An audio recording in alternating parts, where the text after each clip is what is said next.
There we go. Good evening, everybody. As always, as you walk into the room, and welcome to Hacking Countermeasures 2026 short course. As you wander in for the next couple of minutes, we'll keep silent. But what we thought we might do this time is just have a bit of a fun poll, um, just all about, what you think the biggest challenge for cybersecurity is today. Let us know in the quiz if you can see the poll. I'm hoping you can now. And also, one of the answers is other, so feel free to pop something in the comments. And as always, pop your comments to everybody in the comments section. Remember to put everyone down the bottom. Tell us where you're from, and we'll be back with you in about a minute and a half, 2 minutes or so, and we'll talk about the poll then.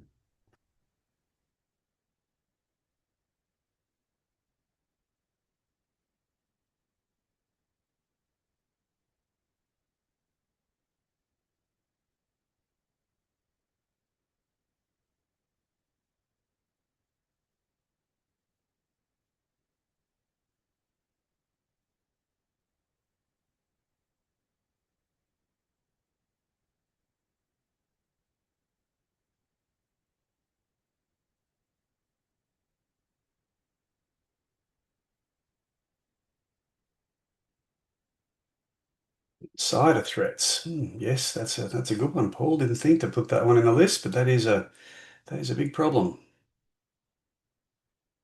and a tough one to defend against too. Probably always the problem, isn't it?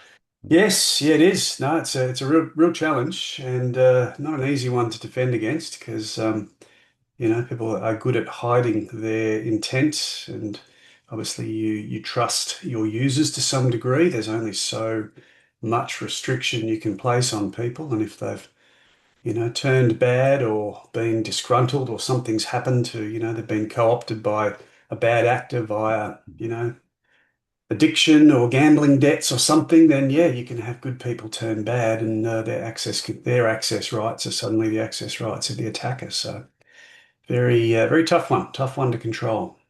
Actually, I probably should have put incompetence down there as one as well. Yeah. Yes, there is plenty Hmm. of that. Yes. That's Okie doke. Well, given that, let's kick off. Please keep doing the poll if you haven't done it already, and we'll talk about the results. Maybe take a break at some point, Simon, to do that. I hope it's not yeah. taking up too much of your screen real estate. No, it's But fine. Plenty of real estate. I'll just readjust some things, but welcome to week three of Hacking Countermeasures 2026. My name's Shane Murphy. I'm at IT Masters, acting as the host this evening. Of course, will be presented by the inimitable Simon Jones, who's been one of our mentors for quite some time now, and in fact teaches the subject Hacking Countermeasures in our cybersecurity courses.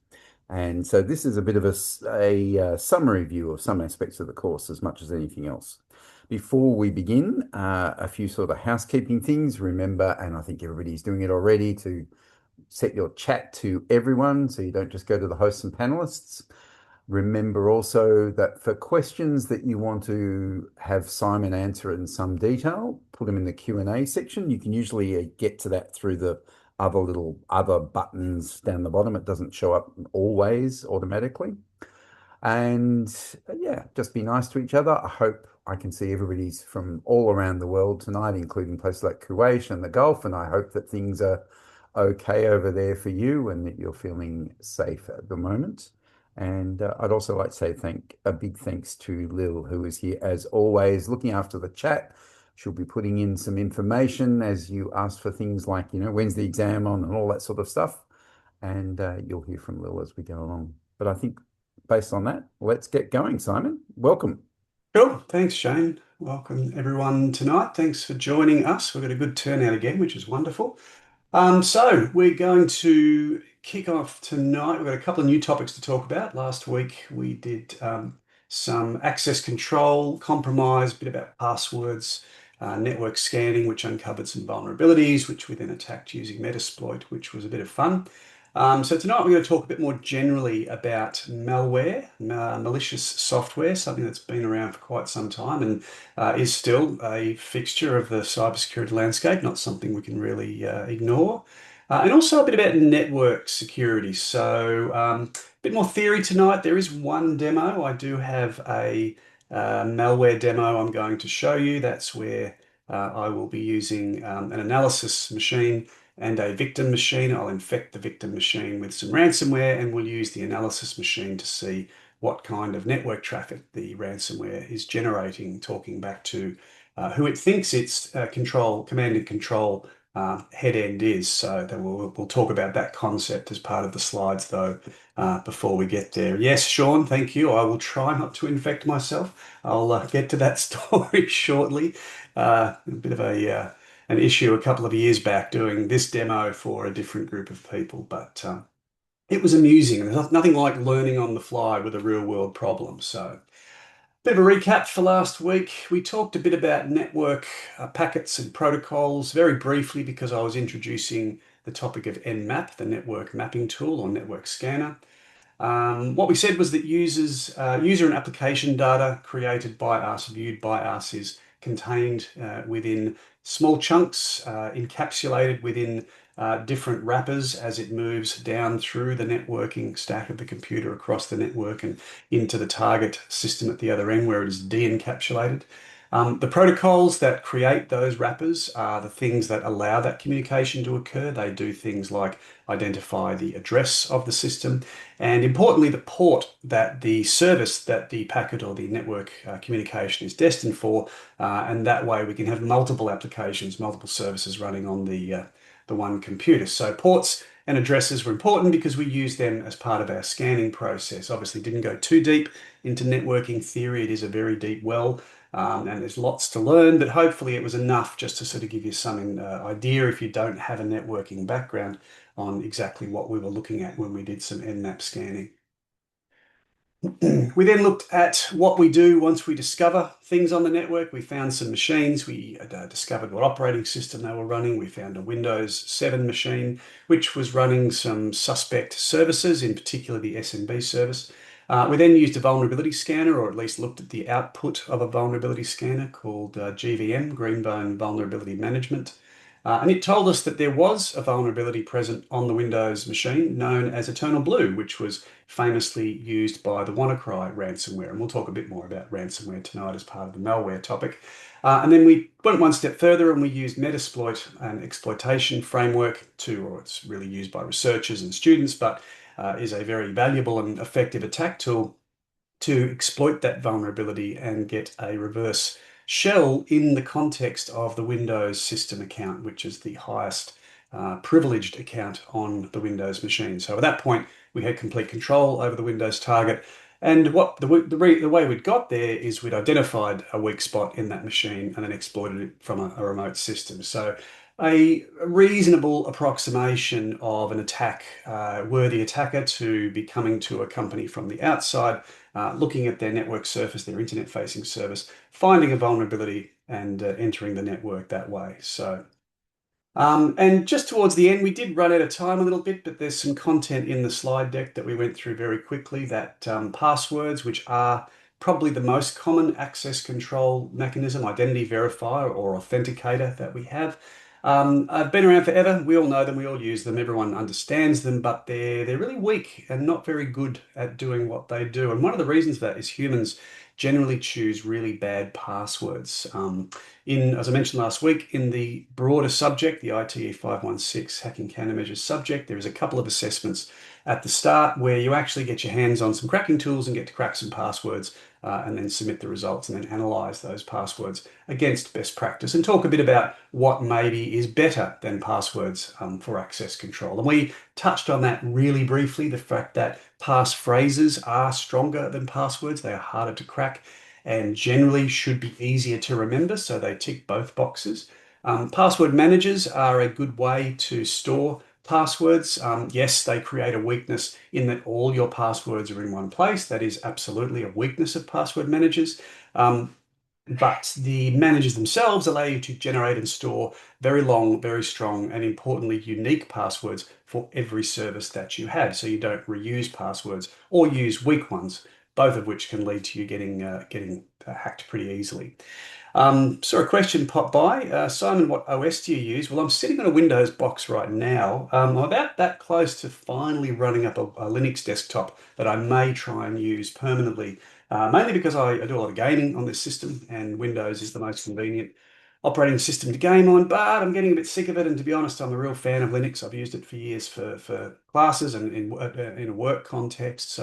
And it's getting to the point where it's a very sensible and quite well featured daily driver. So yeah, at some point maybe I'll make the switch. I'll probably dual boot for a while, but yeah, the Steam Deck has really, I guess, pushed a lot of developers to port their games to native Linux binaries, which has helped that quite a lot. So the year of the Linux desktop may finally be here after 20 or 30 years of it being promised. Anyway, back to the topic. The other thing we talked about, we didn't really talk about, we didn't quite get there, but another thing I'll just touch on here is that on top of using a password, a single factor or a passphrase, multi-factor is one of the best ways to secure a login and prevent unauthorized actors from impersonating you, because it's one thing to steal a password, but then to steal the second factor, either the biometric or the token, makes it that much more difficult again. So a very reliable and quite a common way these days to keep your things safe. Right, so tonight's topic, first topic is malware or malicious software. So, brief history. The Morris worm, Robert Morris was a computer science major in the US. I'm not sure which uni, I didn't make a note, I can't remember.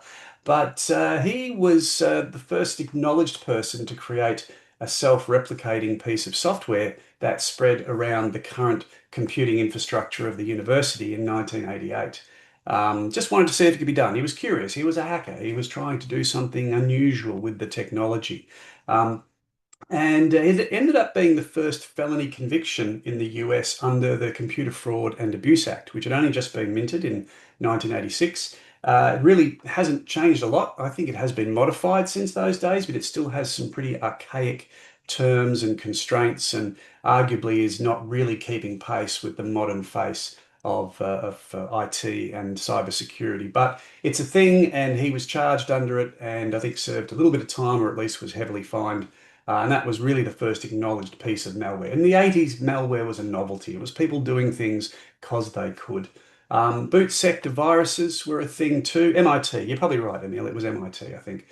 Boot sector viruses were quite common. In those days, networking really wasn't a thing. Most people didn't know anything about networks, so you got your games or your software on floppy disks. The executables could carry viruses. We'll talk about that a bit more in a sec, but other things that could happen is the floppies themselves could be infected with what's known as boot sector viruses. And the boot sector viruses on your floppy, when you booted the floppy, stuck it into your hard drive, would then infect files or the hard drive or other floppies on the system that you put it into. So it was an interesting landscape. There was a lot of let's see what we can do. There was a little bit of destruction, but it was mostly novelty. We're still talking about an era where computers were playthings for the most part for the general public.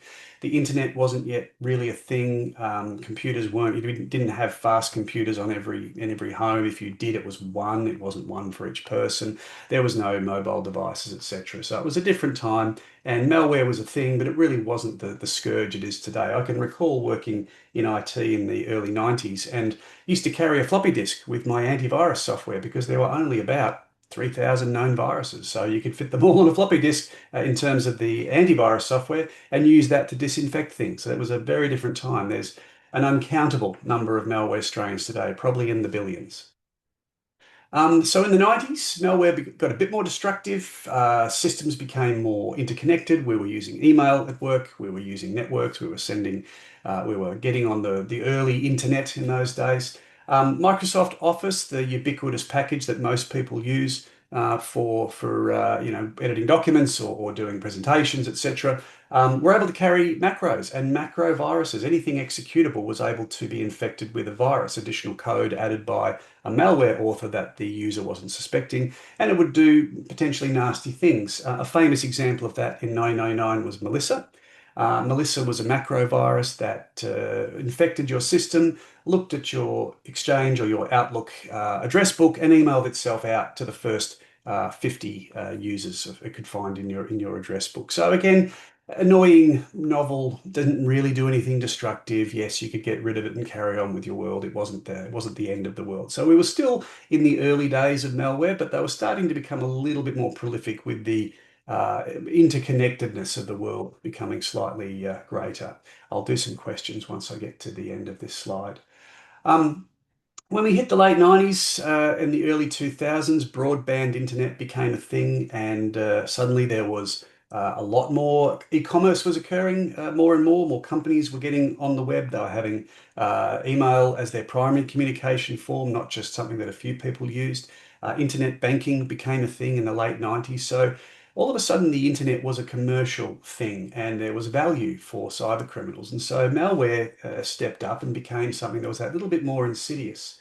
The broadband era meant that it wasn't just ISPs and companies that had fat internet connections, so did home users now. So a lot of home users were infected with bots or what's known as zombie Trojans, and that meant that they were able to then be controlled by what was known as a bot herder or a bot controller and used to perform other attacks or to do all sorts of nasty things without the actual users even knowing. So there was sort of an era there where bots and zombies became quite common.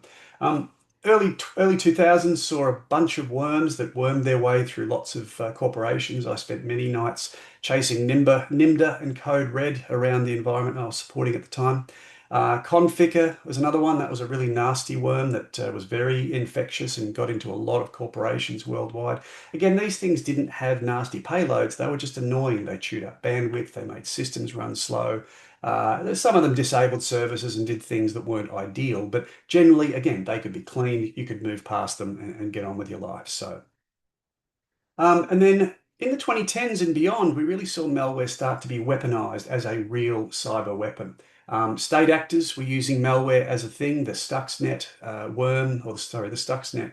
What was Stuxnet? It wasn't really, yes, it was a worm. It moved on its own between the uranium enrichment machines in a Iranian topical nuclear facility back in 2005. And it was moved into that environment by a USB stick. So didn't even get there through the network. But once it was in, it was able to cause a lot of damage to those systems and set the Iranian nuclear program back some ways. So state-sponsored actors were now using malware as a weapon. Ransomware, of course, became a thing in the early teens. 2013 was sort of the first time we saw ransomware become a big thing. It wasn't brand new. We had seen it before, but it was more effective now because of one thing, which was cryptocurrency. And we'll get onto that shortly and talk a bit more about that. So early malware was really digital vandalism. It was a novelty. It was doing things because we could. It was annoying, generally not destructive. There were destructive viruses and other malwares in the early days, but it was more just for the lulz. Um, the gaining access vector was a thing, trying to infect people with Trojans, getting into systems by infecting their systems, getting remote access to help desks. Once you got them on the phone, sent them an email, then you could get remote control of their system, and then you could find your way into the organization. So that became a popular way for bad actors to get into organizations. And as I said, cryptocurrency, which really came about in the 2010s as well, also then gave a different business model. It gave rise to a new business model for malware. It wasn't just something you could do for fun. You could use malware to then extort people for money. And the money was in the form of cryptocurrency. It was hard to trace, so it was a much more reliable payment system for the cyber criminals to use. Um, let's have a quick look at the questions. Install Kali as a guest on Windows, unable to install other apps like Nmap, Snort, Wireshark, or others. Can't really assist you in this session, Henry. I won't have time. Kali, Nmap, and Wireshark are native. They should just be there. Check the menu. So I'll be looking at those tonight, looking at Wireshark tonight. Um, in today's cybersec industry, what is the safest OS? One that is patched, preferably not connected to the internet. Yeah, that's a tough one. Um, Windows would have been the least for a long time, but that's no longer the case. If you look at, and I haven't done this for a while, but if you look at the number of CVEs for Mac OS, Linux kernel, and the Windows kernel in any given period of time, they're roughly the same. Or they were for many years. I couldn't tell you what the last year or two or three has been, but for a long time, they were equally vulnerable because they had equal numbers of bugs. They're all very complex systems. For a long time, people saw Mac as safer. because only 1% of the world used Macintosh. Nowadays, it's more like 20% of the world use Macintosh. So it's not quite as safe anymore. The criminals follow the money. If there's a reason to write malware and discover vulnerabilities in an operating system, they will. Why did Windows get such a bad rap? Yeah, early Windows was pretty insecure, but it was also the most popular operating system. So if you could own Windows, you could own 99% of the computer users worldwide. So, but right now, you can secure Linux probably the best, but that takes a lot of skill, and not many people have that skill. A well managed, properly, automatically updated, using legitimate software, not downloading dodgy stuff, making sure all your patches are updated all the time, running good anti-malware. Really, Mac OS, Windows 11, or any of the Linuxes are probably roughly equal. There's not much between them. If you are a guru, then you can also probably customize all of those to be even more secure. There are generally issues out of the box for all OSs. Windows probably is the loser there. There's more Windows stuff that you can disable than there is, say, Linux. Linux generally comes with nothing, and you have to add everything that you want. So, yeah, a bit of a line ball these days. There's not really a clear winner, I don't think. Um, all right, might pause there. I'll get on some more I slides. I'll come back to the other questions. thought we might just quickly visit the site, the poll, which, as we were probably not surprised to see, over AI 50% of people was think AI is the the clear winner. beast. Yeah, yeah, Yeah. yeah. Um, yeah, look, that's a really deep topic. I'm not sure who's asked the question. They've come up as anonymous, but AI security is a really important thing. And it's not so much that AI itself, as a tool for most people, is inherently dangerous. It's that we are delegating our AI agents with rights that may be unwise. You wouldn't give your best friend or even anyone really, and you're told in your workplace, don't give your password out because if someone does something with your account, you're in trouble. Doesn't matter who did it, you're in trouble. It's your password. And here we are giving AI, as you say in your comment, AI agents all sorts of access rights. And that's not new. We did it with build pipelines 5, 10 years ago. We've done it with bot accounts in sort of testing environments before that. So non-human identities are a perennial problem. I don't think we've solved it really well. There are solutions, but it requires a lot of discipline. And the problem with AI is there's so much hype and so much expectation of progress and adoption that we're moving very quickly. And that's the biggest danger, I think, with AI. Not an inherent technical limitation. It's more that people are using it unwisely and incautiously. So that would be my guidance there. The zero click attack.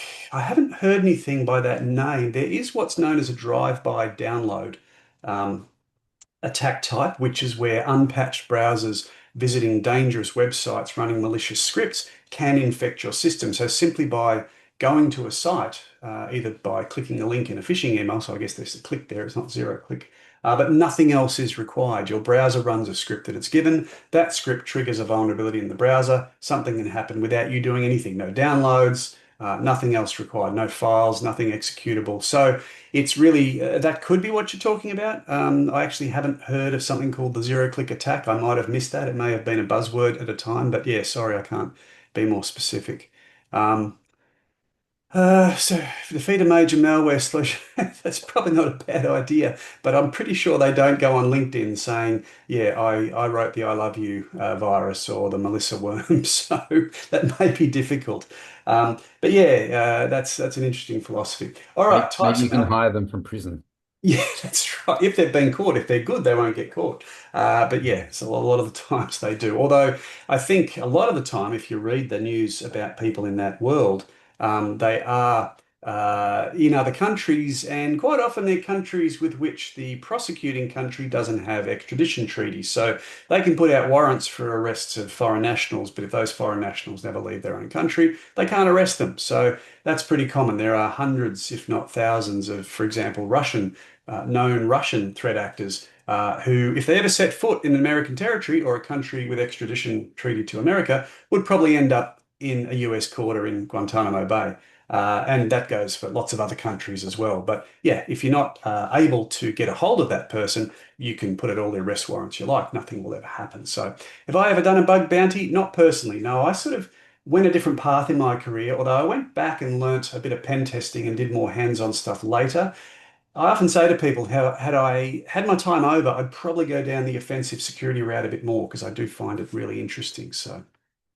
All right, back to the slides. Infection vector. So we class malware by a couple of different classifications, a couple of different categories. First of all is the infection vector. How does the bad code run? How does it get to your system? So a virus is a specific type of malware. What it does, it inserts executable code inside other executable code. So you open a Word document that has macro capabilities, and inside there is some macro code that does something nasty. It's still a Word doc, but it contains nasty code inside it, or it's a executable file that when you run it, it runs the normal executable file, but there's a little bit of code somewhere inside that's been injected, and that's the virus. A lot of early virus scanners would check the file size, and if the file size was different to what it expected, it would say you've probably got malicious code in there. So viruses are extra code inside a host, as real viruses are in the medical world. A worm, by contrast, is something that replicates itself. It is a self-contained executable. It's a self-contained process, and it infects a system and then goes looking for other systems. So it is able to propagate without human intervention. Viruses need human intervention. They sit inside dormant files that are executable or can be executed by opening them. And when a human opens them, they execute and they do whatever it is they're programmed to do. Worms self-propagate. They don't need humans to do anything.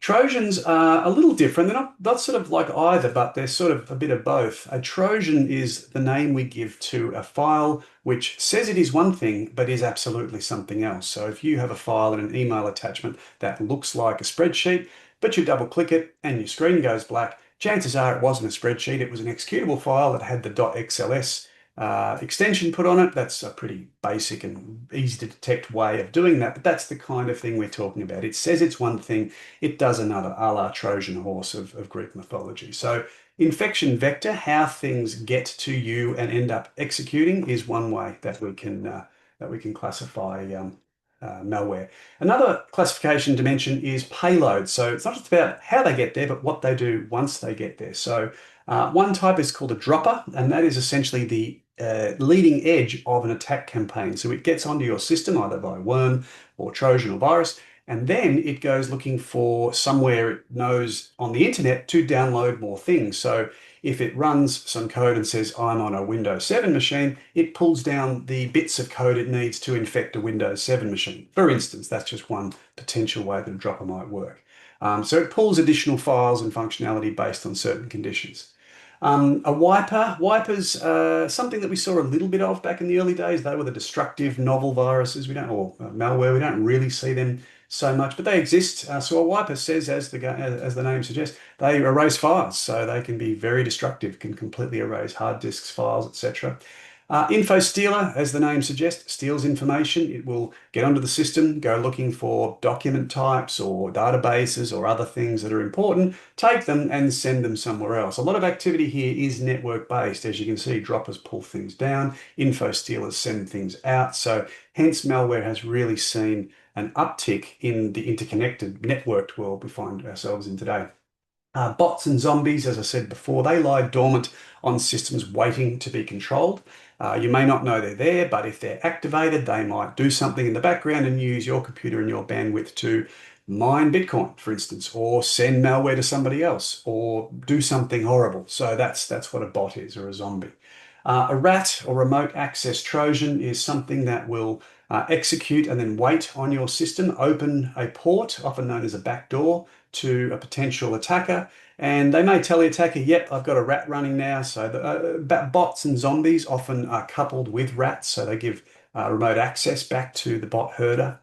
So it creates a backdoor for future access. And an encryptor is, as the name suggests, a piece of malware that takes files and encrypts them. And it is sort of the grandfather or the grandparent of ransomware. There were encryptors way back in the 80s, but they were novel. They really didn't do much. There was no way of monetizing them that was effective. So it was just, hey, look what I can do. But definitely what led to the ransomware scourge that we have today. So how does it get on our systems? Well, user-initiated actions, very, very common. Downloading questionable software. Anybody here go through a sort of, teenage software piracy thing where they downloaded keygens for software? I totally didn't ever, I promise. Those keygens often were just malware waiting to be downloaded because they knew how desperate people were. It was a hook. Oh, you can have free stuff. Download this thing and run it, which you did and go, huh. There's no keygen in there. No, but you've just been infected with something. Generally, if it's too good to be true, you can see there from the screenshot lots of things. Oh, congratulations, you've won a thing. Here, click here for free stuff. That used to pop up on your desktop. Windows and other operating systems are now more secure than that, but we get that sort of rubbish in our emails to try and entice us. It's all about the psychological hook. Generally, the same applies today as it always did. If it's too good to be true, it probably is. Someone's trying to deliver malware to your system. Email, some research reckons about 90% plus even of infections are delivered via email still today. That's certainly been a high number for a very long time, but still very important. Trojans as attachments, drive-by downloads via links, as I said before, relies on the browsers being vulnerable. Network propagation is another one. As we mentioned last week, the Eternal Blue bug allowed WannaCry ransomware to propagate. It infected and then looked for other systems on the network that potentially had 445 open, checked to see if they were vulnerable, tried to infect the system, and then carried on infecting and so on and so forth. So worms are able to infect by finding other machines on the local or remote networks. Sneaker net, this was the way, or the common sort of colloquial name for not networking, i.e. getting something like a disk and walking across the room and putting it into another computer. A USB stick can be used to infect. The Stuxnet worm from 2005 was something that was moved around the Iranian nuclear facility via a USB stick. So it is a valid infection vector even today. And malware can hide in the strangest places. As I said, executable files like .exes, quite often people block them. They won't download them because they can be dangerous. But Office files, complex XML constructs today, which contain all sorts of executable code and macros, etc. So you can hide malware within those documents.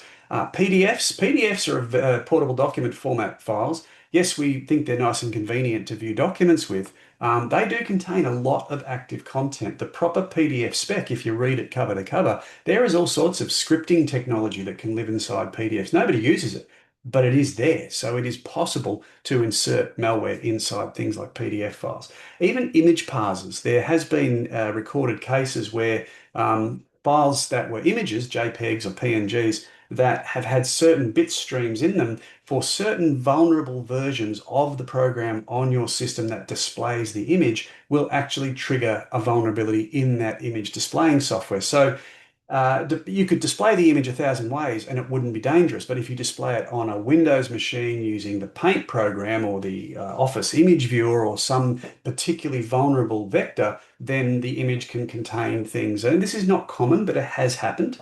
Even things like icon files were also a weakness in Windows years ago. So it has been some very weird places. We always say that executable files contain malware, nothing but that's not entirely true. There are ways of getting malware in to an organization, not in executable files, but they're rare and they're fairly easy to close down. So yeah, but they do exist. So the rise of ransomware. It's not going anywhere, folks. Been around since the teens. As I said earlier, monetizing cybercrime, particularly malware-based cybercrime, particularly difficult. Western Union transfers were common, iTunes gift cards, all sorts of other rubbish. But they're very kinetic. You need to go into a store. You need to buy a thing. Your face is on a camera. You need to post a thing. That person has to pick it up from a post box. That post box can be surveilled. So a lot of the traditional payment vectors were problematic for the criminals. Cryptocurrency, well, hey, it was a perfect storm. Suddenly you had infections at scale and anonymous or very close to anonymous payment systems. So for all of the supposed benefits that cryptocurrency brought, it really just created an ecosystem for cybercrime, which was unfortunate, but here we are. And you can see there that's a chart taken from the Verizon data breach investigation report. I've linked to the latest one there, the 2025 version. Well worth reading if you're into that sort of stuff. Verizon do 70 plus thousand breach responses every year, and they then document the findings, obviously anonymized and everything else, but they class it by industry vertical, infection types, whether there was social engineering involved, malware involved, et cetera, et cetera, et cetera. So very, very good reading. And one of the charts in it is what they see in terms of ransomware. And you can see there's been something like 40% plus of 10,000 odd breaches that were valid for this particular data set showed evidence of ransomware involved. So that's a lot. That's a heck of a lot, up from what, 4% back in about 2020. So um, I'll answer some more questions in a sec. It's a brief history of ransomware. The AIDS Trojan in 99, that was just an encryptor. It did say pay us, but there was really no real way of getting money to people. I think it might have even had a mailbox or something ridiculous. And the feds knocked up and rocked up to the postal service, said, who owns the mailbox? Went and arrested the guy. He ended up giving a bunch of money to AIDS research. There was a whole story behind it. But that was probably the first attempt at ransomware.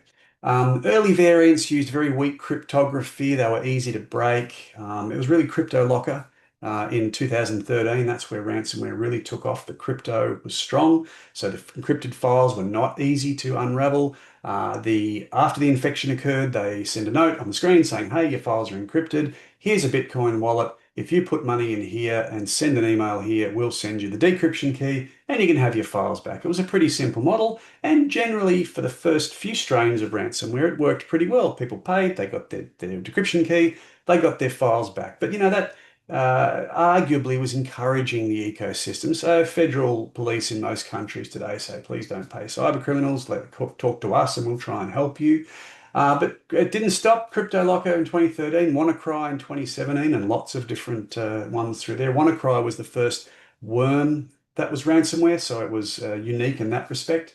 Um, Ransomware as a service really came of age in the early 2020s. So that was companies or groups of threat actors who said, we don't want to do the ransomwaring, we want to write the software or write the ransomware creation kits that we can sell. So we can sell for 1,000 USD or 10,000 USD to someone who then goes and writes the ransomware. So it would give you a little menu saying, oh, do you want it to be this encryption or that encryption? Do you want to use Bitcoin or Ethereum?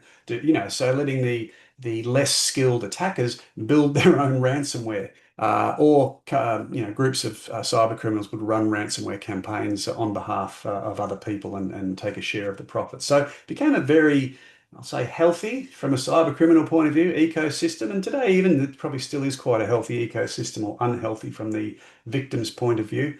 Um, like most businesses, it evolved. Leakware or doxware was the next evolution. That was where they not only ransomed you for the decryption, but then said, oh, thanks for the Bitcoin. Can we have 10 more, or we'll release the data to the dark web and sell your customers' details? So there was a double whammy there. One was the decryption cost, the other was pay us again and we'll release it. So yeah, that sort of was an unfortunate evolution in the business model. So ransomware has definitely not gone away. It's probably only got worse, although we're better, I think, at defending against it today. But still, it's not something you want to have a close experience with. All right, I'll quickly run through some questions. What level of proficiency in Python or other programming languages is required to work effectively as an analyst in cybersecurity? Um, it's not a universal skill set. I have very rudimentary Python skills. I know a few languages, but that's more from just hobbies than professional exposure. There's lots of jobs in cybersecurity that don't require coding. I'd say that we're seeing more that do because lots of things are delivered as code. Code pipelines deliver cloud configurations, security control configurations now with AI and prompt engineering and GitHub Copilot. Yes, there is definitely an avenue there. So there is definitely growth, but I wouldn't say you need to be super proficient even as an entry-level analyst. Just understand your way around the tools and be prepared to keep skilling yourself up and learning that. But I would say of all the cybersecurity professionals I know, there would be a good 50% who couldn't write a line of Python. So it's not absolutely not a required skill set yet, and probably never will be, depending on your level of seniority and where in the industry you live. But we'll see. We'll see where that goes over the next decade or so. But if it's something you enjoy, then yeah, train yourself as much as you can because there definitely are opportunities for people who do know that stuff well, and they will probably increase as time goes by. KMS Pico, not quite sure what that's referring to, but I'll let you explain that if that's relevant. Tools like CrowdStrike Image Protection or SIEM systems help prevent, catch malware, ransomware. Yes, yes, they do. We'll talk a bit about that in a sec. We're going to talk about the defenses against malware in a couple of slides. It's a bit about zero-click attack. Oh, all right. Cool. I might just, I'm going to grab that link. I won't go into it now, but I am going to have a look at that later. So thank you. Um, it rang a bell, but I wasn't sure if I just heard it in passing or whether I just completely forgot about it. So I will look it up and you know, always keen to learn something new. Um, does a malicious app work even if the firewall blocks it? Well, that's an interesting question because the malicious app may require network connections, and if it can't get a network connection, it may fail. In that case, a firewall is an effective defense. If the malware is simply infecting your local machine and wiping the hard drive, chances are a firewall is not going to help because the firewall in itself, if it's just a packet filter, doesn't know anything about running processes or executable code. It's not checking the hard disk for potential anomalies. It simply does this network traffic. Is it allowed or not? If you have said download a file, your local Windows firewall or Linux or Mac firewall probably lets downloads go to your hard drive because that's part of using your computer. So firewall in that instance will not have any defensive benefit whatsoever. But if your malware is trying to contact other systems like a worm, then absolutely it may have some benefit there. So, does it help to use SecDNS, DNS over TLS malware sites? Yes, yes, it does. I am a fan of spending a bit of time with your DNS. The reason being that a lot of malware and also lures like phishing lures and bad emails, they will try and entice you to go to dodgy domains. And there's a lot of reasons why internet domains can be dodgy. They're too new, they're known to be bad, you know, and good solid DNS filtering solutions like Pi-hole, for instance, will know about those things. Even just community block list, you can tell your Windows or Mac or Linux machine to use a special DNS which has a community block list behind it. I used to use one when my kids were young, although I don't recall what it was called. But it stopped them from clicking a link and going somewhere dodgy. It would just simply give them a blank screen and say, no, sorry, you can't go there. Or the sites that host ads, and ads can carry malware. You can block those using a DNS blocker as well. So it definitely is effective at stopping the user from deliberately or inadvertently resolving the name of a potentially bad domain, which then would stop them from going there in most cases. DNS over TCP or DNSSEC, both good security mechanisms for DNS as a protocol. Unless you've got threat actors poisoning your DNS or trying to do something nefarious with the DNS traffic infect you with malware, then yeah, I don't think those two things are related much in the real world.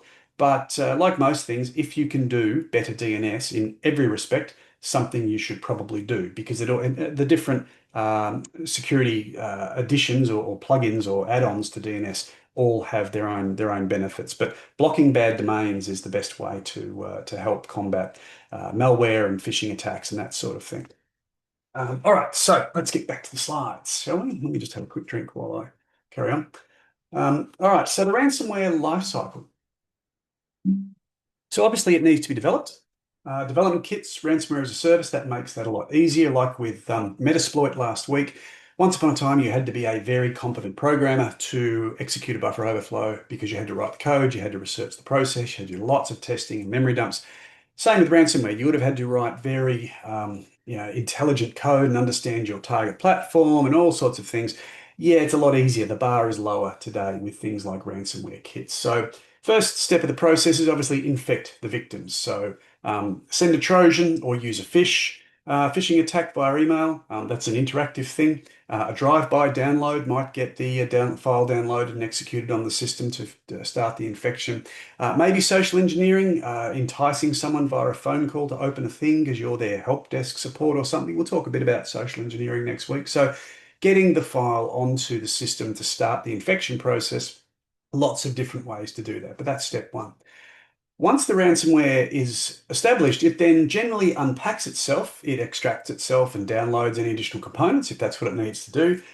It does do a bit of local system modification too, because the process of encrypting files and locking them up so that people can't access them such that you can then ransom them back might take a little while. And while it's happening, if there's lots of files, while it's happening, the authors don't want the user of the computer or their local sysadmin to be able to stop the process or study the process, understand what's going on. So quite a lot of things will get done on the local system. We'll actually have a demo shortly, and I'll show you that in the real world. So things like registry editors, command prompts, other things that can be used by admins to stop things and undo things and remove things will be disabled or removed. Anti-malware software is stopped. There's lots of things like that that are often executed by the ransomware to really stop it being studied and prevent it from stopping in its nasty work. So it'll create encryption keys generally to do the local encryption. It'll send a copy of that or a public or a private version of that to the head end, to the command and control or the C2 end. Often it creates a wallet address for a Bitcoin wallet or an Ethereum wallet, or it will just reuse one. And it's one that it will both send back to the attacker and also give to the victim to say, this is where you pay your cryptocurrency if you want your files back. So a little bit goes on here. This is the actual stage when it sets itself up, ready for infection. Then the encryption occurs, and as I said, this can take some time. So if it is occurring, that's where the previous step of locking out the users from those utilities is important. Searches for files that fit the criteria. There could be documents, images, other types of things. Generally, it's productivity files, things that you want as a user, because they're the things that have value to you.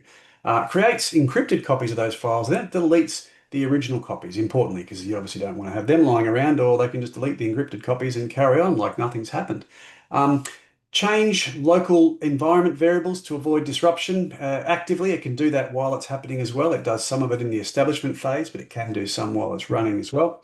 And the final phase generally is once it's complete, is sending information back to the attacker's end to say, okay, finish the encryption. Here's the final status message.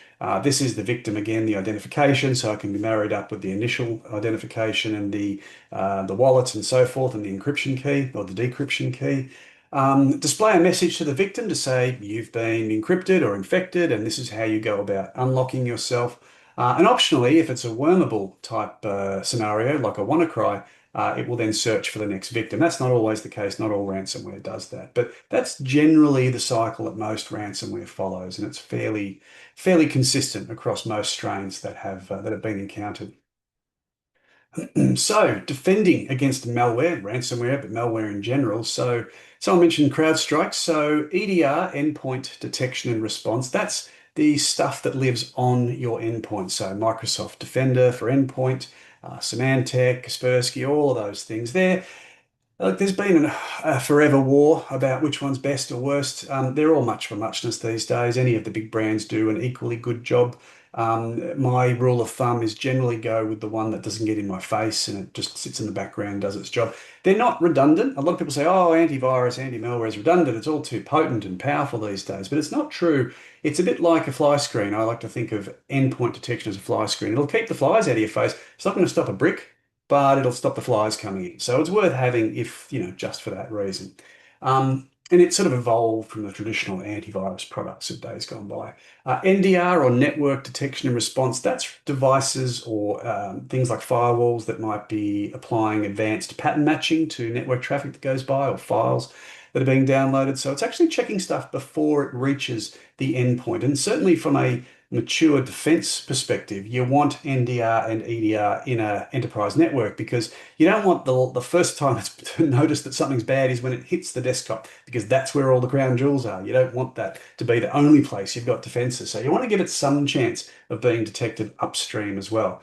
More recently, the whole thing has become wrapped up in a concept known as XDR, and that's really all of the DRs, all the detection and response tools with a bit of a cloud overlay. So everyone's got cloud data and they've got servers in data centers, they've got stuff on NAS drives and stuff on their local computers and stuff on their mobile devices. And all of that needs to be monitored and we need to control it and we need to have a nice pretty dashboard somewhere. So XDR is really just the next evolution and a sort of enterprise version of a comprehensive malware detection and response. Not just malware either, but it's generally malware and other nefarious activities detection and response suite across your entire computing space.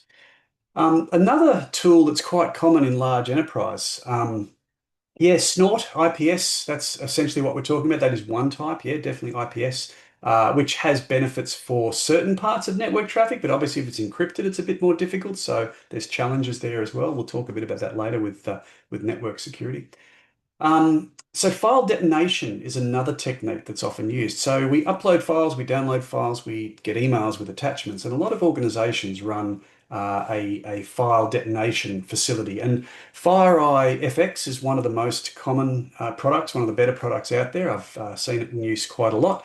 And essentially what that does is it sits on the network and is aware of the email gateway, and the email gateway is aware of it. So if you receive an email with a PDF attached, what happens is before the email comes to your computer, before it's forwarded on from the mail gateway, the attachment is removed and sent to the FireEye or the detonation environment. What that does is it runs up a little tiny virtual machine and it effectively executes the malware or opens the document, executes the file, and sees what happens. It runs memory checks, it runs file system monitors, it looks to see if it's just a PDF or if it is just a Word document. And if all the checks pass, if it doesn't determine there's anything happening. There's no internet calls being made or blocked, obviously, but trying to be made, or any memory addresses being written to or read from that are unusual for simply opening a PDF file. Then it calls the file safe, tells the gateway it's all good, pass the file through to the end user. If not, it'll strip it off and it'll send the end user a message saying a file that with malware was detected, please talk to your system administrator. So that's a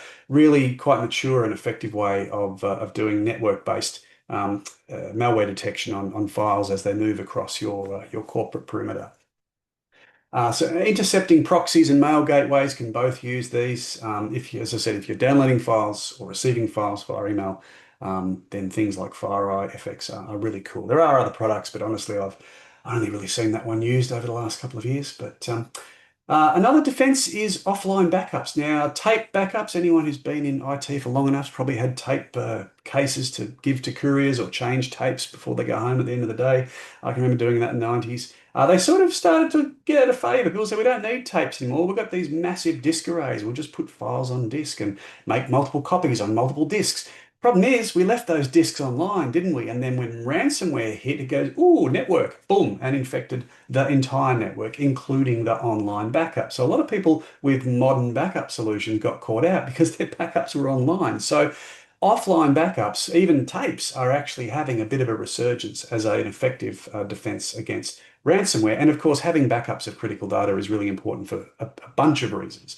One of which is malware infection, whether that's encryption or other types of infection. Easier to delete the infected stuff, remove it, and get the last safe copy off a backup. So user education is important. As I said before, a lot of this is user initiated. People click links, they download files, they do dumb stuff. Making sure the users who are using these horribly dangerous machines with internet access and emails and opening PDFs and doing all that, these productivity workstations, which are probably the riskiest part of any organization, keep them trained, do the phishing drills, make sure they understand that it's very easy for them to get infected. Obviously, keep their machines up to date with XDR, NDR, EDR, etc., and keep your offices patched and your Windows patched. But make sure the users are aware they've got a part to play. Don't do silly things. Technical controls can go a long way, but they can't solve everything. There's always the human factor that we need to make sure our people are aware as well.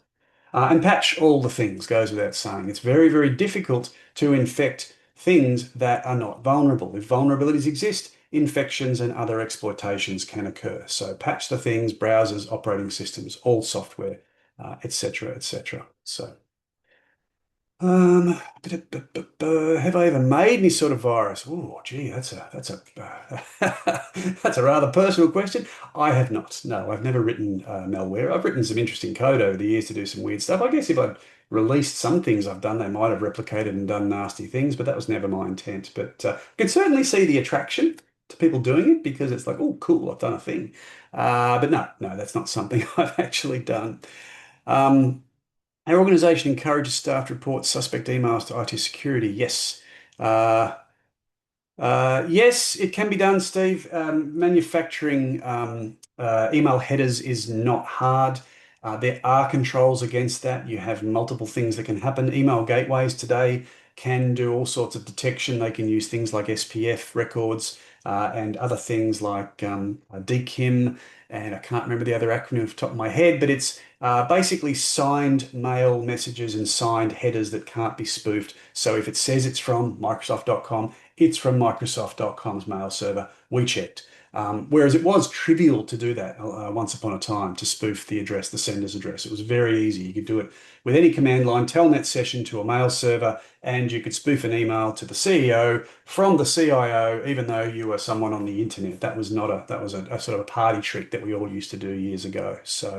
Um, so yes, effective protections for SMBs. Everything we're talking about here, really. I mean, we are talking enterprise stuff. I wouldn't say that a product like FireEye is something a small business would do, but patching, anti-malware, proxy servers, making sure you use secure email gateways, all of this stuff can be purchased at a subscription level, like with SaaS type offerings, by SMBs. You don't need to run your own. You don't need to be a bank. You can do it quite cheaply. So understand what we're really doing here, I guess, is trying to look at all the different vectors and the different types of threats. And as a business owner or someone securing a small business, understand what might go wrong. You can't go out and buy $1 million worth of kit, but you can look online for, is there a mail service that offers secure gateways? And the Symantec's and the McAfee's and those sorts of companies, they offer those sorts of things as well as anti-malware products. But yeah, there's a lot on offer today, and the bigger cloud providers, for instance, do that too. Someone's mentioned the 1-2-3 backup rule, yeah, or 3-2, and what is it? Three backups, two types of media, one of them off-site, I think was the rule. That's how it goes. That is still to this day an exceptionally good strategy. Um, so we mentioned before about network traffic. A malware often sets up what's known as command and control. The malware will try and communicate back to the mothership.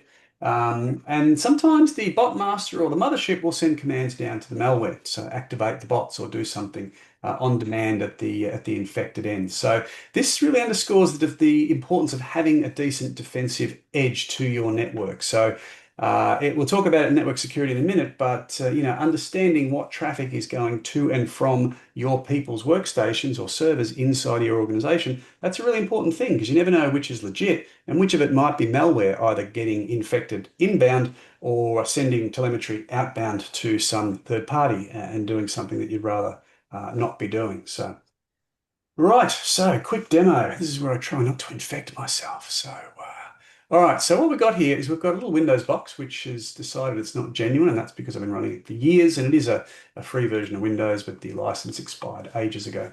So this is our Windows 7 machine, and it's just a sacrificial box. It's actually sitting with a copy of the Tesla Crypt ransomware right here. So that's oh, why is it shutting down?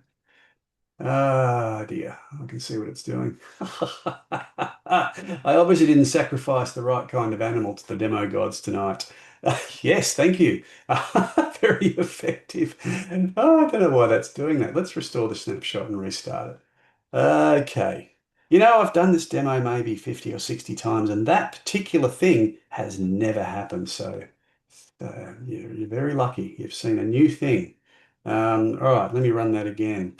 Uh, all right, so the other box is this box, which is a Kali analysis box. So that's going to be our attacker, and we're going to do a couple of cool things with that. So back to Windows. Here's our Windows box. It has an actual copy of Tesla Crypt malware. Now, this is from a malware repository, a research repository. Tesla Crypt is one of the very old strains of ransomware, which has been cracked. People now have the keys to unlock encrypted files encrypted with Tesla Crypt. And that's what I've told students and others that I've demoed this to over the years many, many, many, many times, thinking it was true. And it is true. However, about 3 years ago, I was doing this demo and I left a network share connected to this box when I ran it. Now, there's a whole bunch of networking I won't go into, which is how I safely have this box and this box, these virtual machines. They're on a private network. They can't talk to my system. They can't talk to you. They can't talk to the internet. They're completely isolated. But I left a channel open, a file share open to this box. And when I ran the ransomware, it actually infected a whole bunch of my local hard drive, which was mapped across the network share, which was rather inconvenient because then I had to actually make good on my promise that this ransomware has been cracked and it can be decrypted.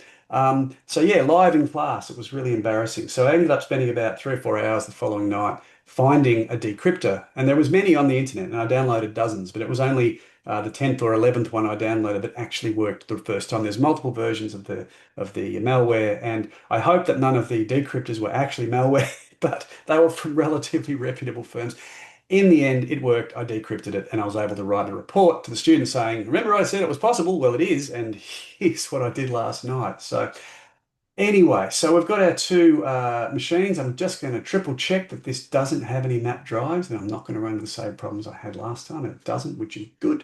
Then I go to my analysis machine. So this machine does a couple of things. It's a Kali Linux box, but it's going to masquerade as an internet gateway for this machine. So this machine's address is the gateway for this machine. So any internet traffic, whether it's browsing websites, or malware sending commands to command and control server is going to go through the Kali box as a gateway, and we've configured it that way. On Kali, I'm going to run a couple of things. I'm going to run a program called INetSim. What INetSim does is it simulates the internet. So this has configured Kali now to any traffic you receive, which is a web request, give back a dummy web page. Any DNS request you receive, give back yourself as the address for whatever website they want. So if they want Microsoft.com, you serve them a web page. If they want google.com, you're going to serve them your web page. So this is basically setting up a dummy internet, if you will, so that we can capture any traffic from the box over here, from the box when we run the malware. We're also going to run Wireshark, and Wireshark is a network sniffing program. We unfortunately don't really have the time to do a deep dive into what all this does, but you'll sort of see in a minute how effective it is. So this is a program which is capturing traffic coming to and leaving this particular machine. So at the moment, it's just showing not much. There's not much happening on this network. There's two machines. There's a Windows machine and there's this Kali machine. To show you that the gateway is working, we'll go to IE, and you can see there, Wireshark has captured a whole bunch of traffic now. It's capturing traffic from the web server. It's trying to get stuff for Bing and all sorts of things. But this address, regardless of what it is just giving us back this default page because that's the default INetSim page. So we see that it's working. It's giving us back dummy stuff. And it's interesting to watch here. You can see a whole bunch of things happening. This machine is now doing all sorts of background traffic. It's not malware, not yet, but it's sending stuff to the internet. It's not getting anywhere near the internet. It's just going to the Kali box. So we'll leave that running. So now, see if we just go google.com, doesn't matter what we do, it's going to bring back the same page because that's what Kali's doing. It's acting as a dummy internet. So now that that's set up, we're doing some traffic sniffing. We are going to execute the business, which is the malware. We'll do that. And this is actually saying, oh, I'm turning off the shadow copy service, which is an important thing. We in Windows 7 has volume shadow copy, which is a service that keeps a backup copy of the local hard disk. Because the malware doesn't want you to recover from a shadow copy, it turns the service off, but the admin controls in Windows are telling us that, oh, this is a bad thing. I'm saying yes for the demo, but this would be something that the infection of this malware would have to actually get around in some way. So there we go. We've now infected this machine. I'm just going to stop the Wireshark feed because it tends to carry on. So that's the message that it pops up. It says, oh, here's your Bitcoin address to pay us. Here are the sites you need to go to, blah, blah, blah. You've been encrypted. If we go to the here, you can go into the pictures folder. You can see this used to have pictures. It's now got a bunch of encrypted files, lots of text files, which give you the same text as what we just saw. If I go to command prompt, it won't run. So the malware has disabled the command prompt. If I try and run the registry editor, I get the same problem. All of those sorts of system utilities, task manager, nope, task manager won't run. I can't get it to run. It'll give me a little performance chart, but then it goes away. The malware has hijacked all of those processes and won't let any of them run. So that machine's now infected. Luckily, I've got a snapshot. I can roll back and I can infect it again. It's probably been infected about 1,000 times. But if we go into Wireshark now and we look at a couple of strings, I'm going to put them in copy paste because if I type them, I'll probably get them wrong. So we're just going to tell Kali to only give us the things we want. So here's some strings there. We want some GET requests. All right, so down here, here's all the requests that we made at the start. But down here, you can see these requests. So these requests here are GET requests to these weird looking domain names with a massive string at the end. So if we open these up, the beauty of Wireshark is I can go, I'll just get the first ones. Where are we? That one here. So we go down to this window, if I can just move that up, and we go into the HTTP and we go into there, the request URI.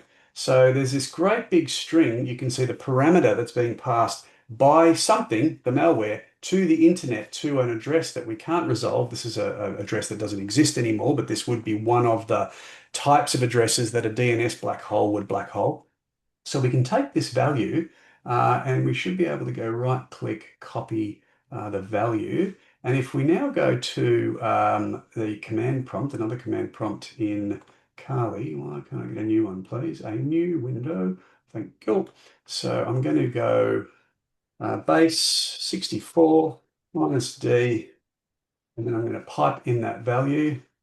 And it actually gives us some text. So that string that it's sent out to the remote end to this website that we don't know, I've been able to capture this because Carly is now my fake internet. There's a whole bunch of text in there. So if I grab that, and I'm just going to grab this bit, actually I'll grab the whole lot and I'll copy that. Actually do it like this. No, copy, and I'm going to open a leaf pad and I'm going to paste it in here. So I'm going to quickly split this up. So we've got subject, then we've got key.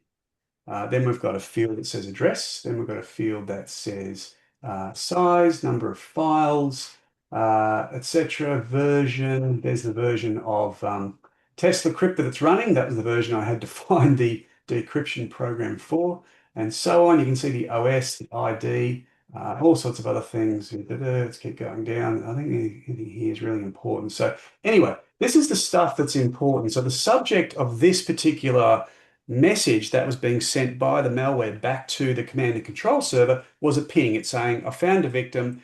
I'm about to start doing what I'm doing. And by the way, here is a private key, or sorry, a public key encrypted symmetric key that I'm about to use to encrypt this person's file. So this is the key that's been generated by the ransomware, encrypted with a key that isn't in the ransomware. It can only be decrypted by the head end and is being sent back. So the attackers now have a copy of the encryption key that was used to encrypt this particular computer. Here's the Bitcoin address that it's created for this particular machine. Zero files at zero size because it hasn't started yet. Here's the decryption, the version of Tesla crypt that's in use, and some date stamps and timestamps, etc. So that's the first thing that it does. And a couple of minutes later, if we go back to Wireshark, if I can find Wireshark, and I go to the next one, so that's the EPM, this one here. Any further? No, that's the one. So if I go to this one, and I get the same string, copy value, and if I go back to this, no, not that one, over here, I get the same, nope, not that base, 64 minus D, and then paste in the new string.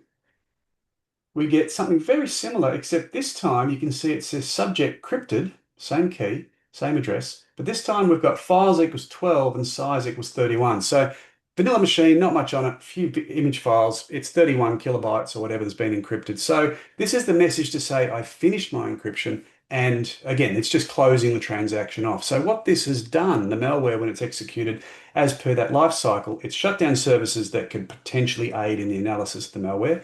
It sent a ping back to the C2 message, C2 controller of the malware saying, I found a victim, prepare for an encryption message, and then sends the encryption message a few minutes later. So what we've basically done is a really fundamental type of malware analysis that happens, day in, day out with all sorts of bits of malware that have been found. So thankfully, I don't think I encrypted myself, so that's really cool. Sorry, I'm just seeing Daniel's message. Would that C2 message be a flag to indicate it's a honeypot to the C2? Unlikely for this malware. I'm pretty sure we understand how this works pretty well, but this is the sort of research question that would be asked. Has the malware realized it's being analyzed? And there are ways and means of doing that. It may have, and it may be sending something back there are some other strings it sends back which are unable to be decrypted, or they're unable to be decoded. They could be encrypted with a key that we don't have on the system. So I'm not quite sure about everything that's being sent back. This is just the stuff that's been base 64 encoded, so it's easy to see. But anyway, that's a very quick and dirty version of malware reverse engineering and running it inside of a test lab and analysis lab where we can capture the C2 traffic. So yeah, always a bit of fun. And like I said, I didn't infect myself, so we're having fun.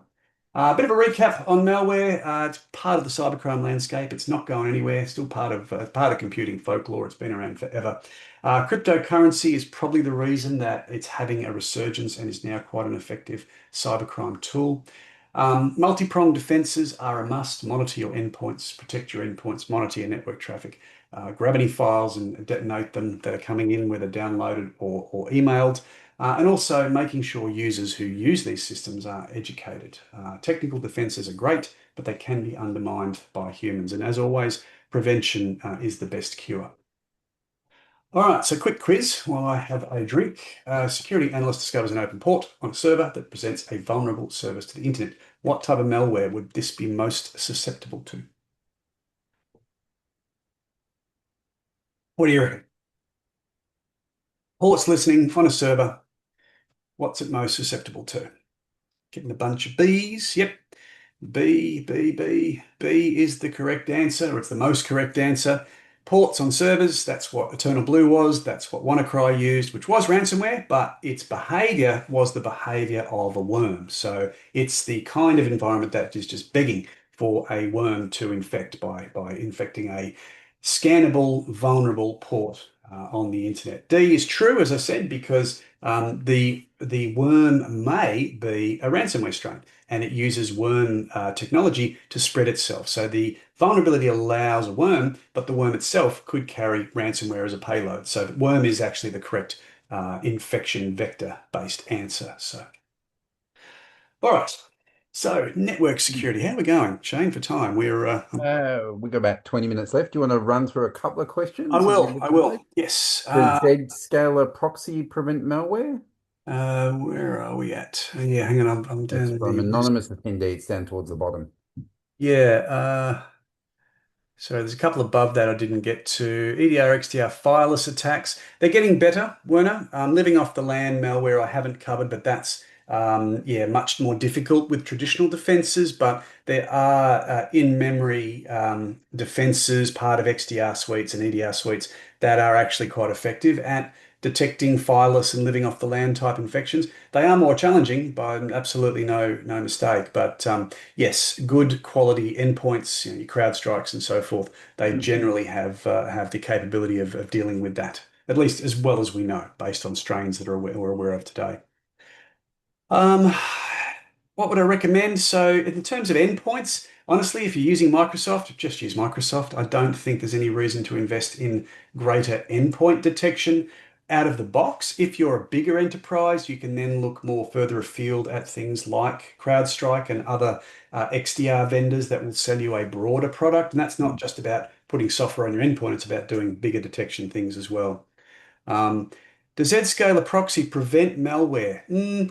Wouldn't say it prevents malware. It certainly has anomaly detection capabilities. So if it thinks that you're going to somewhere dodgy, it might stop you. If it thinks you're downloading a file that is dodgy, it might stop you. So there is some capability that Zscaler brings to the table, like all intercepting proxies can do.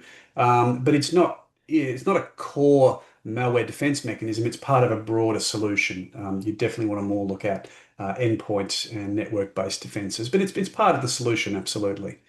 Um, Patch that came from a service provider that was actually an attacker. Yes, SolarWinds was a good example. Attackers got into SolarWinds, pushed out an update to all SolarWinds customers, and it was full of malicious code, which infected thousands of clients all over the world. So it does happen. Yes, that is what's known as the often called the Kingslayer attack. It's a supply chain type attack. If someone can get into the head end, some Realtek keys were stolen once, and they were used to sign. I think Stuxnet was signed with Realtek driver keys, software signing keys. So there has been many cases of legit software and or cryptographic means owned by legit software authors used to legitimize malware and other attack software. So yes, it does happen. Yes, Sam, in terms of the lab, yeah, the Kali was .1, Windows was .2. I told Windows to use .1 as a gateway and also told it the proxy was at .1. So there was a bit of setup involved that I didn't go into. Do the big course, do the long course for more. We go into it in much more detail. Defensive procedures, day-to-day devices, products you use, techniques that most people must know. Sort of covering a bit of that in this. I won't probably go too much more broadly. We are going to run out of time if I do, but yeah, just follow along with what we're talking about. I do try and touch on, I guess, the kinds of defenses that I see or advise people to use in everyday life. We're not going to cover everything, of course. There's much more than we'll get time for here, but home user, no, yeah, look, as a home user, a Windows home user, I have not used anything but Microsoft Endpoint, Defender for Endpoint for decades. And as far as I know, never had any malware. There's a lot of other defenses in place as well. You've got things like spam filters on email and just good user behavior. But yeah, as far as an endpoint detection product goes, MDE is actually pretty solid these days. And honestly, as far as endpoint defenses go for most users, I'm not seeing a case for spending oodles of money licensing Kaspersky or anything else. There are other things that they have in their product suite that you might want, and I'm not saying they're bad, just it's not something I'd rush out to spend money on. Once upon a time, absolutely, Microsoft AV was rubbish. MDE has been a decent product for quite some time now, so. Um, yes, thank you, David. SolarWinds, absolutely an example of supply chain tech. All right, I think I've covered them off. I'll keep rolling because we are going to run out of time. Networking, everything is connected, as we've been talking about. Malware loves a connected environment, but everything is connected these days. In the 1970s, it started. There's a map there of ARPANET, which was the US Defense Department's original networking experiment back in 1973, which spread very quickly and became the internet as we know it today. World Wide Web really democratized the internet in 1990 and made it accessible to people, everyone, because we now have graphical things and not just text-based access mechanisms. And we estimate somewhere around 30 billion connected devices on the internet in 2025. And that's probably a conservative estimate, and it's hard to estimate accurately, but that's something that is a figure that gets quoted quite a lot. So lots of things all over the world, all connected in some way, whether through defenses or not. That has created a perfect storm for cybercrime because geography is no longer a barrier. You can be anywhere and get to most things. So this is why network defenses and network security become really, really important. And the myth or the concept that really drove us for many years was internal and external. We saw the others outside our walled garden as bad, and anyone inside our network, our walled garden, was good. Internal, good, external, bad. And that's really a concept that doesn't apply these days because where is internal and where is external? I mean, you've got clouds and you've got mobile devices. I mean, it's very difficult to say where your perimeter ends, and we'll talk a bit more about that in a sec. But the network is more than just the tubes that connect us all. It's also it's a vector of attack. It's how attacks get to us, but it can also be used as a weapon. The protocols and the systems that drive the network can actually be weaponized against endpoints as well, and we'll touch on that briefly. Um, so once upon a time, we had the idea that the defense philosophy we had was called the M&M defense. That was a colloquial. I mean, it was the hard shell, soft center. If you have a hard shell, you've put up that wall around your garden, you're good. Just keep the gate locked. Don't let anyone you don't recognize, and we're safe. And so people created a whole bunch of good internet defenses when they presented their company to the internet. They created DMZs. They put their web servers in there. They put their databases and their sensitive stuff inside, and everything was great until it wasn't, which it sort of never was. But that was a myth that we perpetrated for a long time, that having a secure edge was all you really needed. In the early 90s or mid 90s, John Kindervag, who's sort of one of the godfathers of the concept of zero trust, wrote a paper called No More Chewy Centers that I've linked down there. He wrote it when he was at Forrester Research. He's now at Palo Alto. Um, but he wrote a paper basically saying we've got to stop thinking about a hard edge and a soft center. We need to start thinking about how do we defend every step of the way. Don't trust anyone, don't trust the networks. The concept became known as zero trust. Got one slide on that. I'm not going to spend too much time on that. It's a bit more of an advanced topic, but it assumes that threats were external and internal. Everything was hunky-dory and everyone was trustworthy and safe. The democratization of the internet disrupted this. Everyone had internet access. We were all PDFing and emailing and web browsing and all sorts of dangerous things. So no longer was the edge the vector of attack. It was every single connected computer to the internet was potentially a place that an attacker could get in. They could send a dodgy email, get someone to open a Trojan-laden executable or a document on an email or download from a website. So we had to rethink how we did network security. It was no longer about just having a nice high, well-defended wall around the edge. And as I said before, modern working paradigms have more eroded this. Internet, mobile internet, cellular devices, remote working more recently has been a big thing. Cloud computing, shared working spaces. There's no longer any real clear inside and outside. Wherever you are physically, you expect to be connected and you expect to be able to do the things that you're supposed to do securely. Access your email, do your banking, connect to your work email or your Teams or whatever it is you're doing in the office. So, yeah, it's become a very difficult paradigm to solve, and the old hard perimeter defense model is completely anachronistic now. It's just not something we can really rest our backsides on and say we're done. Um, John's paper drove a whole sort of revolution of security architecture thinking, and the concept of that architecture is called zero trust. It's a odd word, and it doesn't actually mean what it says, and it's not a thing. That's really the myth that a lot of people don't get. It's not a product. You can't buy zero trust. It's a way of thinking about how you connect all of your systems, all of your data processing systems and data storage systems to each other and the users and other systems that need to consume them in a way that is the safest way possible every minute and every second of the day. Not just once either. You can't just log in once and use it all day. That's the sort of again, archaic philosophy that, oh, you've walked in the door with an access pass and you've logged in, we can trust you forever. What if you then download a rat and an attacker gets control of your PC? Well, your PC's trusted, you've logged in, and now they've got full control of your network. So there's a lot of sort of threat scenarios which have completely eroded that concept. And zero trust says just rethink about how you do that. Treat the network as hostile, every network.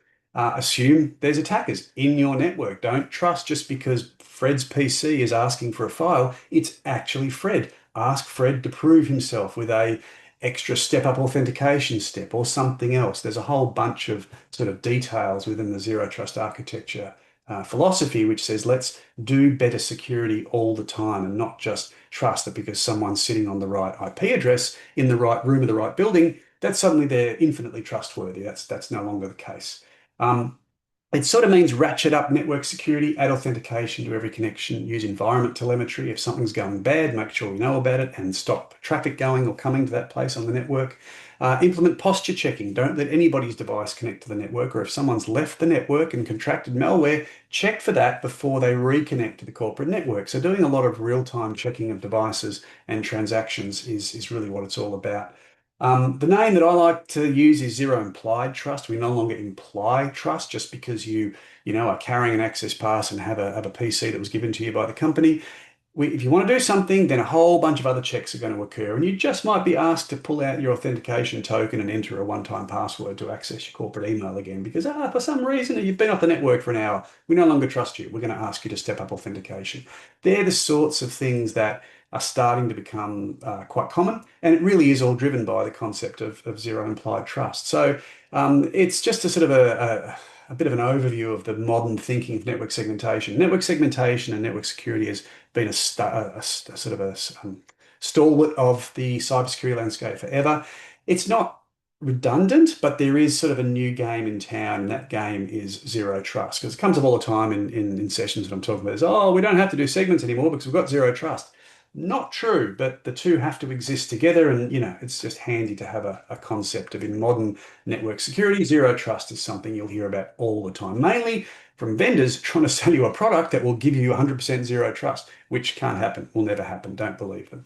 Um, so, network threats, confidentiality, and integrity. People on the wire listening to your conversations or getting the files you're sending or the transactions you're conducting and changing them without you knowing. Unauthorized people making unauthorized change. Confidentiality and integrity controls.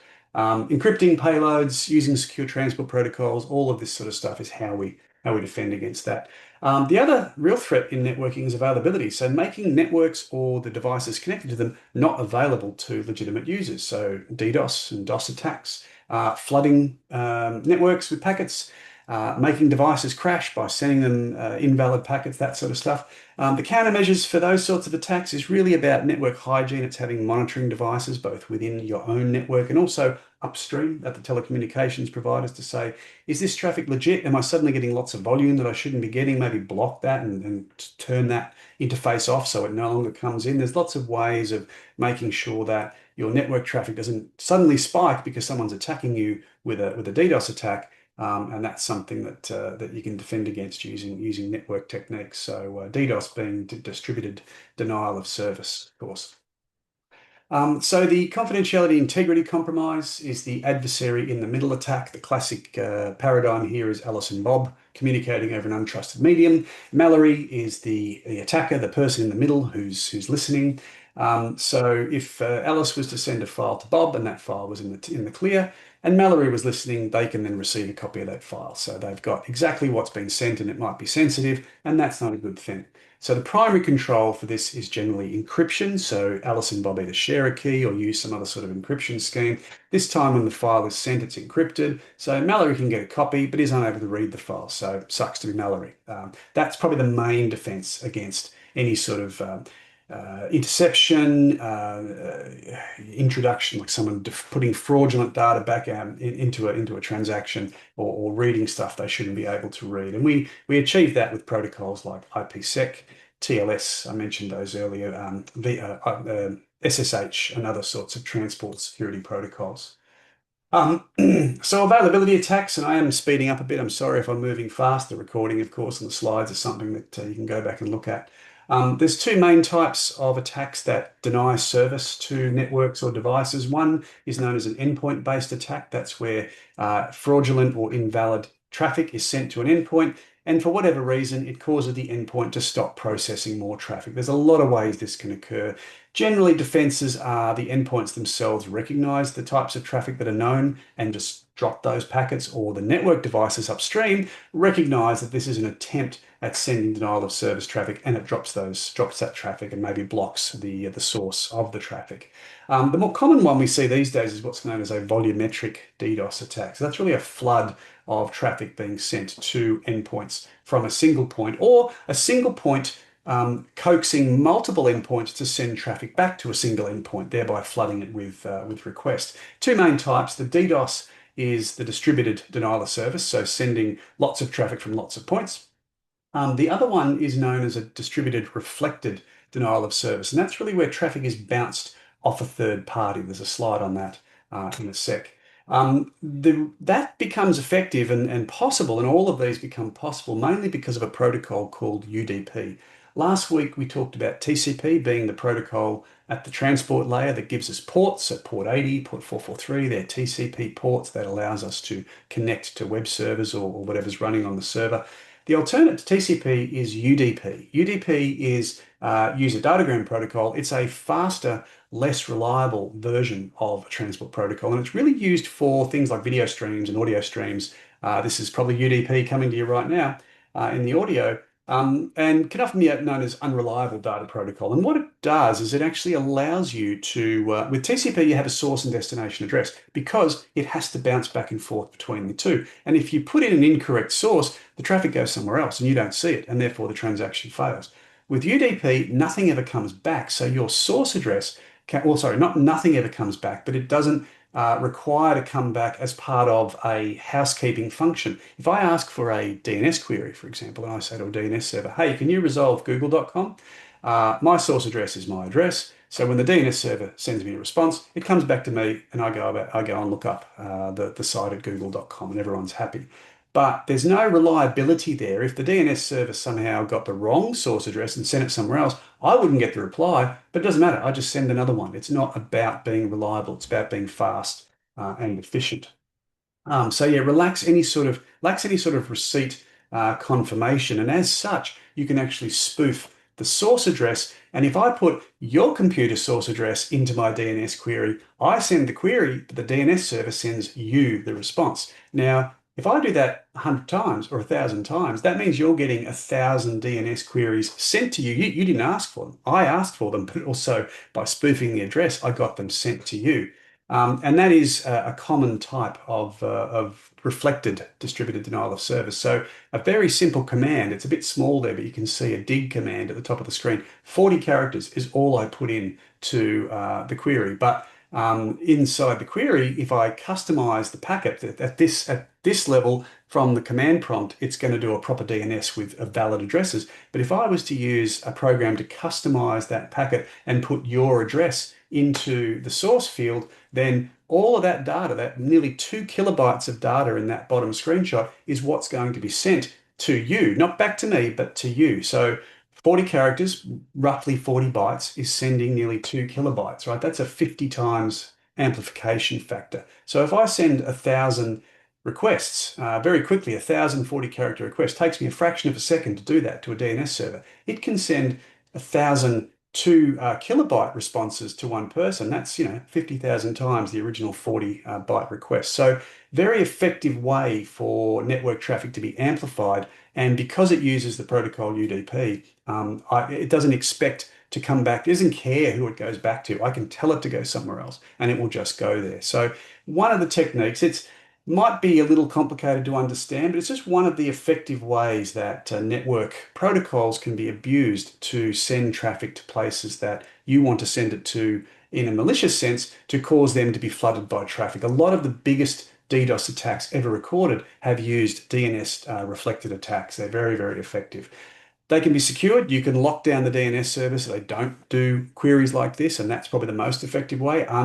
Unmanaged or unprotected DNS resolvers that allow things like zone transfers that are unauthenticated. That's just bad security, but people do it. There are still many of them available on the internet. So distributed, reflected DNS-based denial of service attacks still exist today.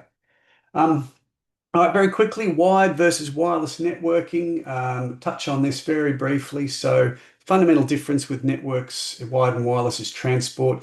Wired networks have wires, wireless does not. They send electromagnetic radiation in the 2.4 to 5 gigahertz range. You can't just lock the door. In a secure network that's wired, you can lock the door, put an access pass. I can't get to it. I can't access the network traffic.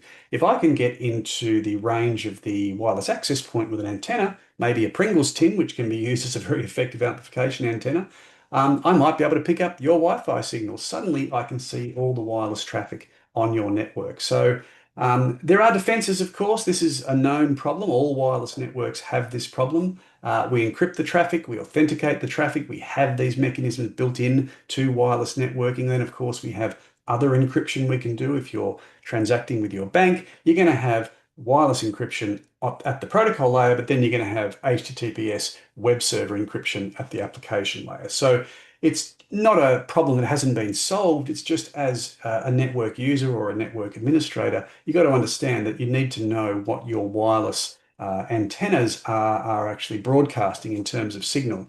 The old days, there was a concept of war driving where people would drive around mapping wireless access points in their local neighborhood, and you say, hey, there's a free internet access over here. This is before the days that internet access was so ubiquitous. You could have companies with free access, get close enough to their external wall of their building, and you can have free internet access too. So that was something that sort of moved on. It still happens, yeah, I'm sure it does. Um, so as I said before, segmentation of the network, this is one of the key controls we still use. That's sort of a schematic of a typical network from days gone by. They still look a little bit like that. Most networks, corporate networks at least, will have a segment that faces the internet, somewhere where the servers live, somewhere that the people live, and maybe firewalls in between them. And that will vary wildly depending on the complexity of the network.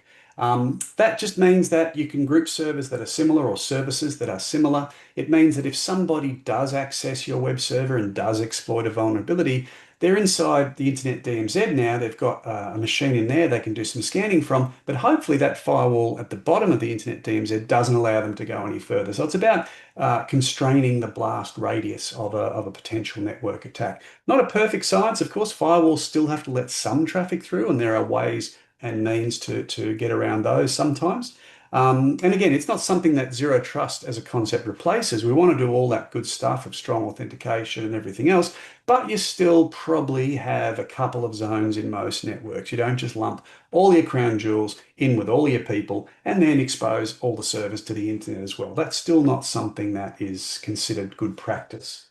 Um, so as I said, networks became hyper-segmented. We did want to get away from that years ago. I've worked in networks with hundreds of zones. Just becomes a management nightmare, and complexity does undermine security. If you remember week one, we said simplicity is a key value of security. The simpler it is to understand, the simpler it is to manage, and the simpler it is to secure. So yeah, you do want some network segmentation controls, but not too many. And the reason for that is if you look at the target breach, there's a picture that depicts the target breach.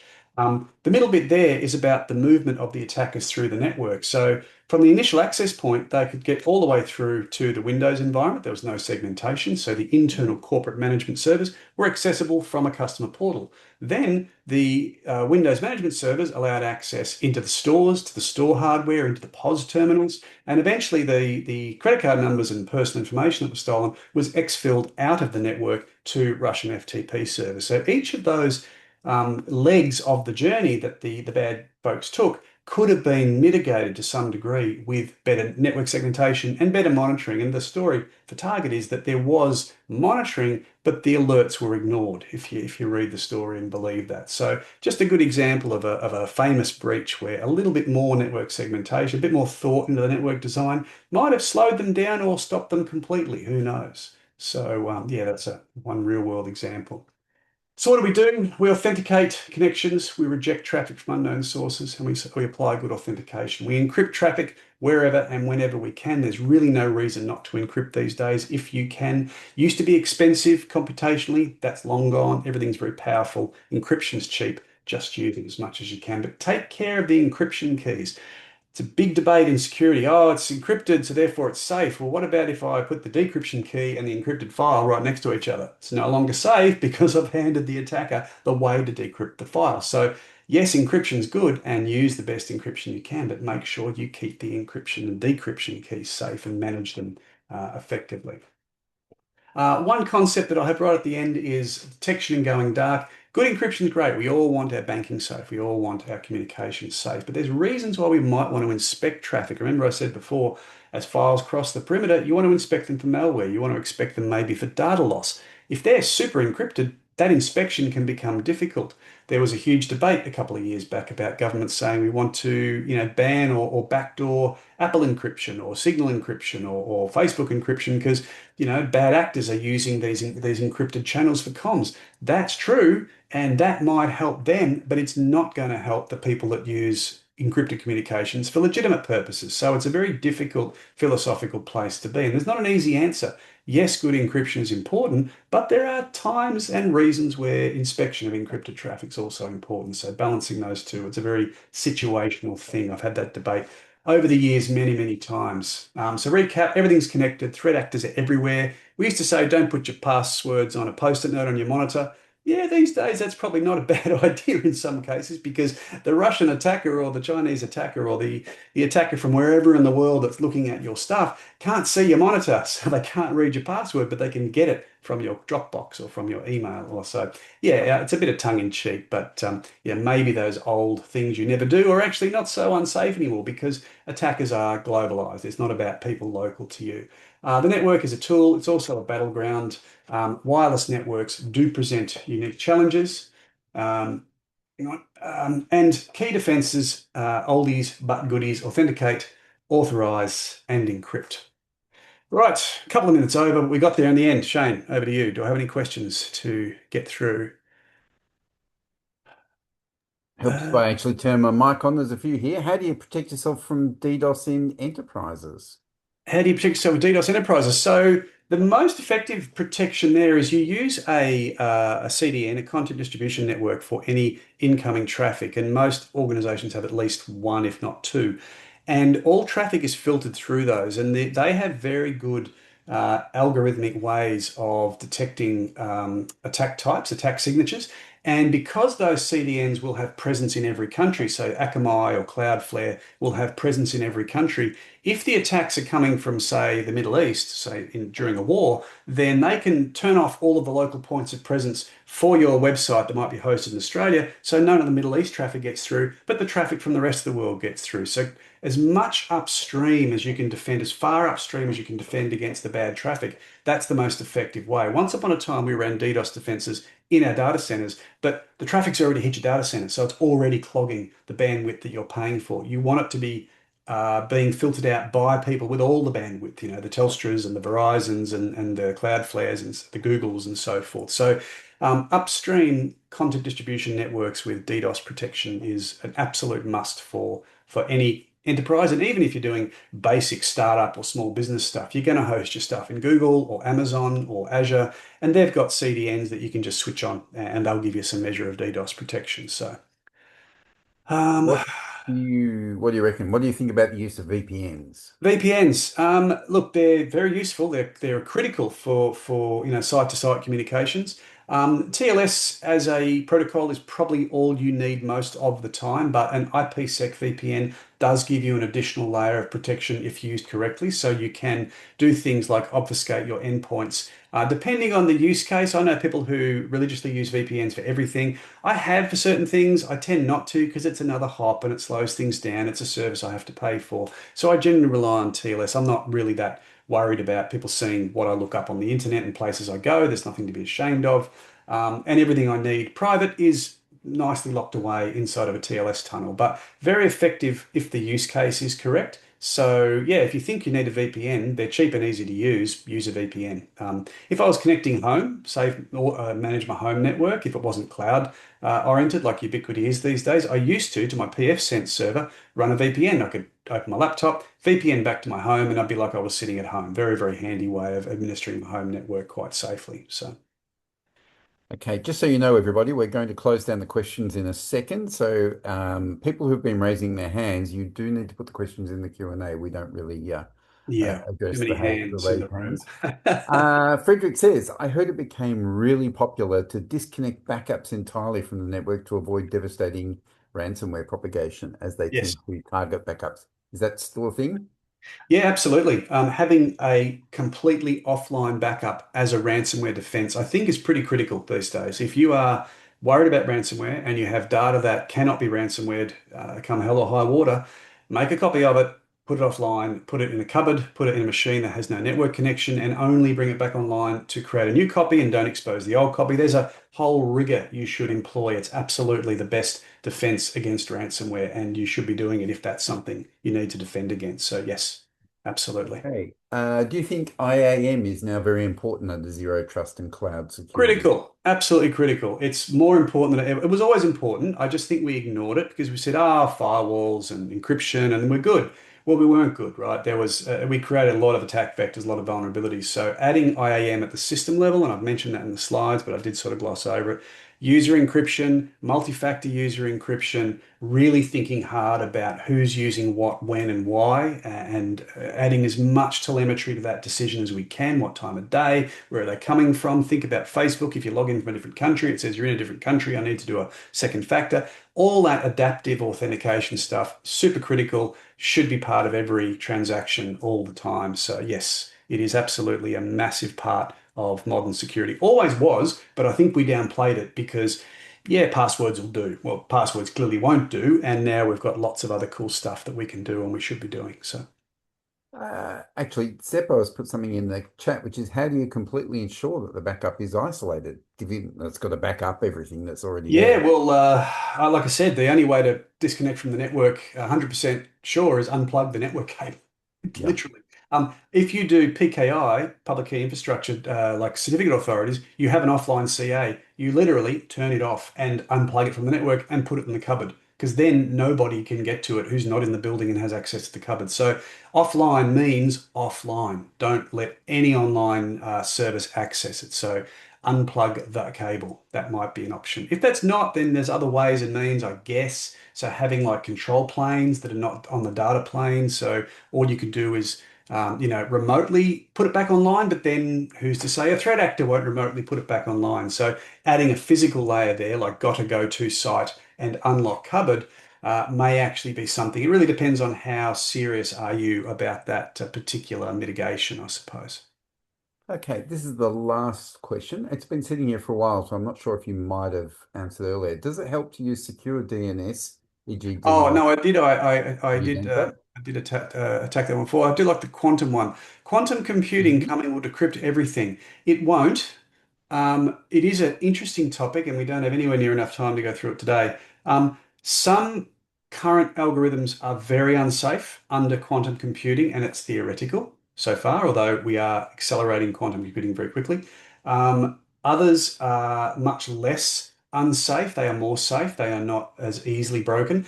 But there is a lot of work being done over the last 10 years to standardize what they're calling PQC, post-quantum cryptography. So algorithms that are safe even theoretically when quantum computing reaches its sort of zenith, its heyday. But a lot of that is still theory. We don't know, but there's heaps of research. And it's absolutely a topic that, if you like, it's worth reading up on. But look into post-quantum cryptography, PQC. NIST have standards on that. And there's a whole bunch of different algorithms that are all theoretical, but they have proven using them that, say, RSA, completely broken, AES, not so broken. So yeah, it really depends on the algorithm as to which one's quantum cryptography, quantum computing is likely to break first. So, Okay, I think we've still got a couple of questions left, but it really is time to knock off for the evening. I will say before you go, there is at the bottom of the learn.itmasters.edu.au file for hacking countermeasures, there is a little satisfaction survey that we would encourage you to fill out. Tell us things that you might want to know about, tell us what you wanted to see in the next courses and all that sort of stuff. Is important that we hear back from everybody. So please fill them in and they will come back to us. In fact, Lil has just sent the link in there. In the meantime, pop onto the discussion forum. The quiz will be open soon for this week if it's not already. And we look forward to seeing you again at the same time next week. Thank you so much, Simon. Thank you, no Lil. worries. Thanks everyone for the questions and the participation. It was great. See you Yeah, all next week. have a great week. Thank you. Bye for now.